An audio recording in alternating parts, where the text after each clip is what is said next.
Hello everyone, welcome back to my YouTube channel unique classes. I am your educator Khushi. तो आज मैं आप सभी को क्लास 8 की साइंस का चैप्टर लाइट कराने वाली हूँ।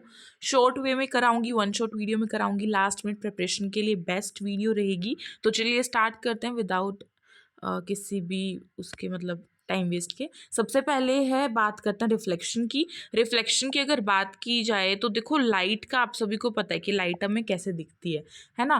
तो लाइट जो है, लाइट का आपको दो तीन चीज़ें याद रखनी है कि लाइट जो है काफ़ी इंपॉर्टेंट होती है हमारी लाइफ में, क्योंकि लाइट नहीं होगी तो हम किसी भी चीज़ को देख नहीं पाएंगे।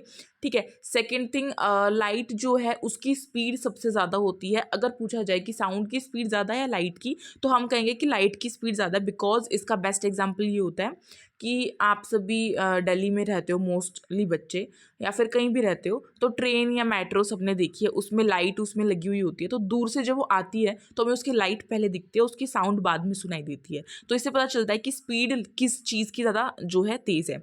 अब बात करते हैं रिफ्लेक्शन की। आपके चैप्टर में रिफ्लेक्शन आया है। एक रिफ्लेक्शन का मतलब क्या, देखो हमें कोई भी चीज़ दिख रही है, लाइट की हेल्प से हमें कोई भी ऑब्जेक्ट दिख रहा है तो वो रिफ्लेक्शन के थ्रू ही दिखता है।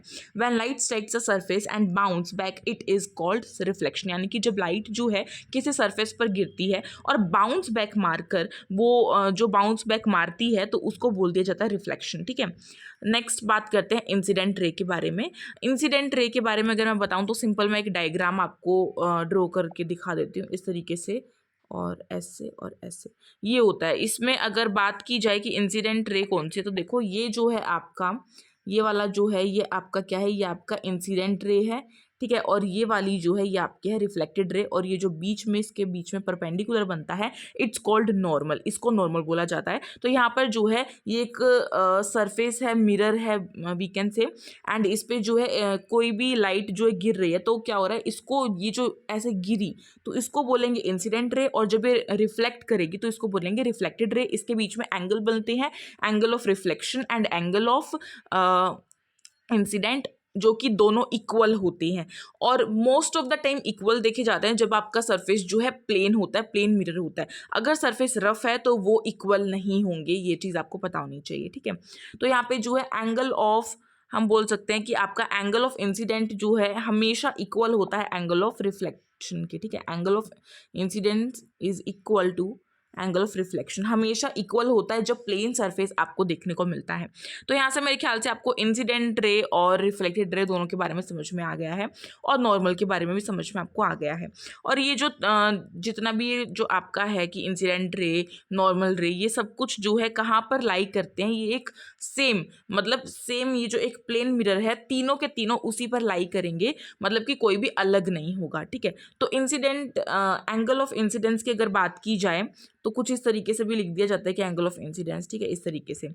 तो it is the angle that the incident ray makes the normal. जो ये जो है ये वो वाला एंगल होता है जो कि इंसिडेंट रे जो है वो बनाती है नॉर्मल के साथ। एंड रिफ्लेक्शन की बात की जाए, एंगल ऑफ रिफ्लेक्शन की, तो सेम वही यहाँ पर आ जाएगा। It is the angle that the reflected ray makes with the normal, की ये जो है रिफ्लेक्टेड रे बनाती है नॉर्मल के साथ मिलकर। और हमेशा जो है most of the time incident ray, for an incident ray there is always one reflected ray. जब भी कोई इंसिडेंट रे होगी तो ऑब्वियसली उसका जो रिफ्लेक्शन है वो जरूर होगा, तभी आपको कोई ऑब्जेक्ट दिख रहा है। ठीक है। तो उसको आप सभी जो है रिफ्लेक्टेड रे, मतलब कि जब भी इंसिडेंट रे जो है वो होगी तो रिफ्लेक्टेड रे भी होगी, ये चीज़ याद रखना। नेक्स्ट हम बात कर लेते हैं, कुछ आपके लॉज आते हैं इसमें रिफ्लेक्शन के। तो फर्स्ट लॉ बोलता है कि एंगल ऑफ इंसिडेंस जो है वो इक्वल होगा एंगल ऑफ रिफ्लेक्शन के, जब भी कोई मतलब कि प्लेन मिरर आपको देखने को मिले। अगर कोई रफ सरफेस है तो उसमें नहीं होगा, लेकिन अगर कोई प्लेन सरफेस है, सही है, स्मूथ है, तो उसमें आपको देखने को मिलेगा। ठीक है। वो हमेशा इक्वल होंगे, मतलब कि angle of incidence is equal to angle of reflection, ये चीज़ याद रखना। सेकेंड लॉ बोलता है कि एंगल ऑफ सेकेंड लॉ बोलता है कि incident ray and reflected ray ये दोनों जो हैं, और आपका तीसरा आता है नॉर्मल, ये तीनों जो है सेम प्लेन पर लाई करेंगे। ये चीज़ आपको याद रखनी, मैंने पहले आपको बता दिया था।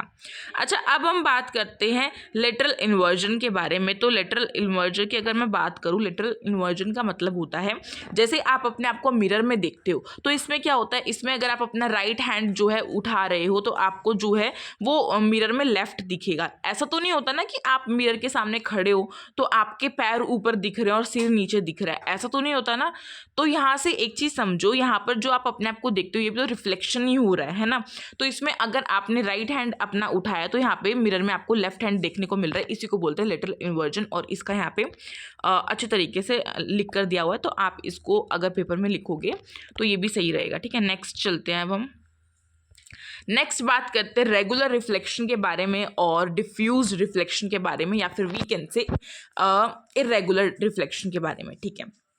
रेगुलर रिफ्लेक्शन जो होता है वो पैरेलल मतलब जितनी भी उस पर लाइट्स वगैरह गिरती है वो स्मूथ सरफेस पे गिरती है, और जिसमें कि क्या हो रहा है, जिसमें कि जो रेज हैं वो एक दूसरे के पैरेलल है। पैरेलल लाइंस का मतलब क्या होता है कि कभी वो मिलती नहीं है ना। तो अगर इस तरीके से रिफ्लेक्शन हो रहा है, ये इंसिडेंट रे है ये वाली और ये रिफ्लेक्टेड रे है, तो ये दोनों एक दूसरे के पैरेलल होती हैं, ठीक है, इस तरीके से, और बीच में आपका नॉर्मल होता है। तो इसको हम बोल देते हैं रेगुलर रिफ्लेक्शन, या फिर इसको हम बोल देते हैं स्पेक्युलर रिफ्लेक्शन ऑल्सो। और इसमें एक चीज़ और दिया हुआ है कि it leads to the formation of an image, ये जो है एक इमेज को फॉर्म करता है। For example the image formed by a plane mirror, इसमें जो है इमेज जो फॉर्म्ड होती है वो प्लेन मिरर से होती है, इसको बोला जाता है रेगुलर रिफ्लेक्शन।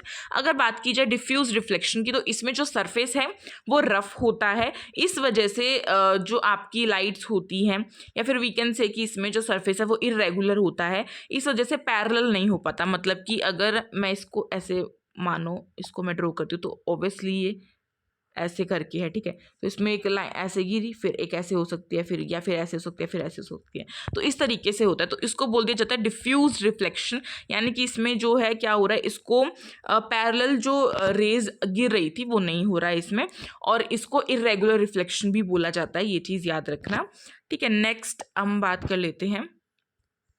नेक्स्ट आपका टॉपिक है luminous objects and illuminous objects. Okay, luminous objects वे ऑब्जेक्ट्स होती हैं जो कि अपने आप से लाइट को प्रोड्यूस करते हैं, जैसे कि सन हो गया और फायर हो गया। अगर आप जो है लकड़ियों को जलाते हो तो उसमें से आग जो निकलती है वो खुद ब खुद रोशनी देती है ना।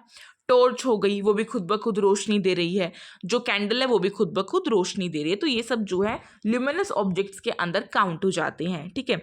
अब बात की जाए इल्यूमिनेट ऑब्जेक्ट्स के बारे में, तो ये वो ऑब्जेक्ट्स होते हैं जो कि खुद रोशनी जो है नहीं, मतलब खुद से लाइट प्रोड्यूस नहीं कर पाते। जैसे कि आप हो, आपको देखने के लिए हमें लाइट की ज़रूरत पड़ेगी, ठीक है। आपको अगर अपनी बुक पढ़नी है तो उसके लिए भी आपको लाइट की ज़रूरत पड़ेगी। तो ये जो जितने भी ऑब्जेक्ट्स मैंने अभी बताए, बुक, लाइट, मून, और आपका जो है कोई सीनरी हो गई, कोई रूम हो गया, ये सब जो है इल्यूमिनेट ऑब्जेक्ट्स है, बिकॉज ये अपनी खुद से लाइट जो है प्रोड्यूस नहीं कर रहे हैं, मतलब कि हमें इन्हें देखने के लिए किसी बाहर की लाइट का सहारा लेना पड़ेगा, ठीक है।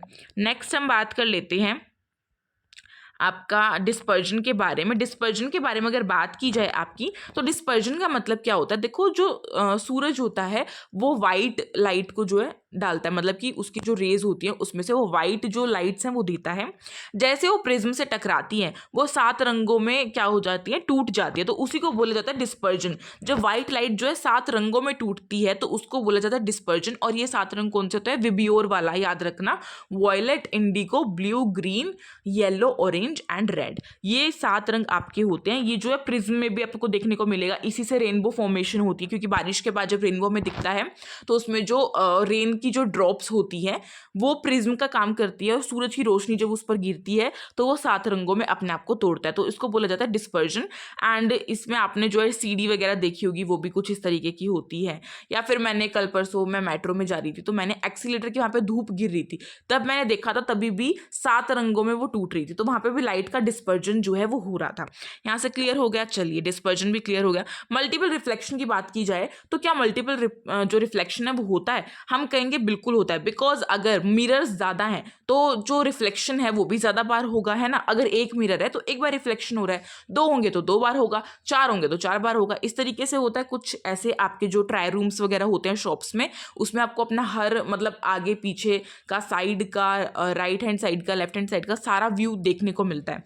बार्बर जो है जब वो आपका हेयर कट करता है उसके बाद आपको दिखाता है पीछे से मिरर, तो आपको अपना पूरा हेयर दिख जाता है कि हाँ इस तरीके से कटिंग हुई है और ये सही है। है ना।